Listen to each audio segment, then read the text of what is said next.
మహిళలపైన దాడులను తక్షణమే అరికట్టాలని పోక్సో చట్టాన్ని మరింత కఠినంగా రూపొందించి నిందితులకు సత్వర శిక్షలు పడే విధంగా చర్యలు తీసుకోవాలని ఎస్ఎఫ్ఐ జిల్లా గర్ల్స్ కన్వీనర్ భారతి డిమాండ్ చేశారు. రాష్ట్ర వ్యాప్తంగా మహిళలపై జరుగుతున్న దాడులను నిరసిస్తూ విజయనగరం జిల్లా ఎస్కోట దేవి బొమ్మ సెంటర్ వద్ద ధర్నా నిర్వహించారు. లైంగిక దాడులకు పాల్పడిన వారిని జీవితాంతం జైలులో ఉంచాలన్నారు.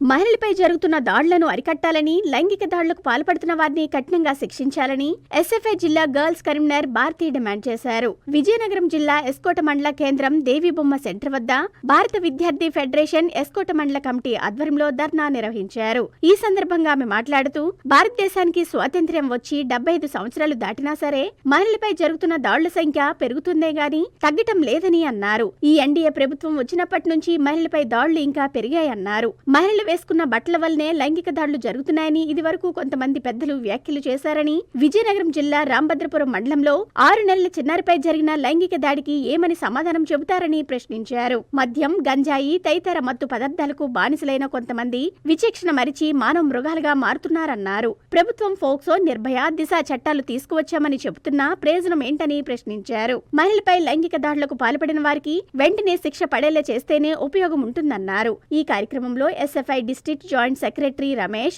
జిల్లా కమిటీ సభ్యులు అను, రత్న, చైతన్య నాయుడు, మండల కమిటీ నాయకులు పాల్గొన్నారు. ఈరోజు స్వాతంత్రం వచ్చి 75 ఏళ్ళు అవుతున్నా సరే దేశవ్యాప్తంగా కూడా మహిళలపై అత్యాచారాలు అనేవి ఇంకా జరుగుతూనే ఉన్నాయి. దీనికోసం కేంద్ర ప్రభుత్వం కానీ రాష్ట్ర ప్రభుత్వం కానీ ఎటువంటి స్పందన ఇవ్వడం లేదు. అత్యాచారం జరిగిన ప్రతిసారి కూడా కారణం ఏమని అడుగుతుంటే మహిళలు ధరించే దుస్తుల్లో లోపం ఉందంటున్నారు. అలా అయితే ఈరోజు రాంభద్రపురంలో చిన్న పసికందుపై జరిగిన అత్యాచారం అయినా సరే, లేదా తిరుపతిలో జరిగిన 8 ఏళ్ల పాపపై జరిగిన అత్యాచారమైనా వీళ్ళు ఎటువంటి దుస్తులు వేసుకున్నారనేసి వీళ్ళ మీద అత్యాచారం అనేది జరుగుతూ ఉంది. అలానే చూసుకున్నట్టయితే ఈరోజు ఈ అత్యాచారాలు అనేవి జరుగుతున్నా సరే కేవలం వాట్సాప్ స్టేటస్లుగానో లేదా ఓ దిశ నువ్వు ఎక్కడానికి క్వశ్చన్ మార్క్ కానీ వెళ్ళిపోతూ ఉన్నాయి కానీ ఎటువంటి న్యాయం అనేది జరగడం లేదు.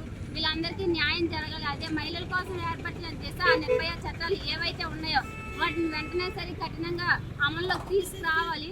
తీసుకొచ్చి నిందితులను వెంటనే కఠినంగా శిక్షించాలనేసి కోరుతున్నాం. దీనికోసం ఈరోజు నిరసన అనేది చేయడం జరిగింది. వీళ్ళందరికీ ఎలా అయినా న్యాయం చేయాలనేసి మేము పోరాడాము.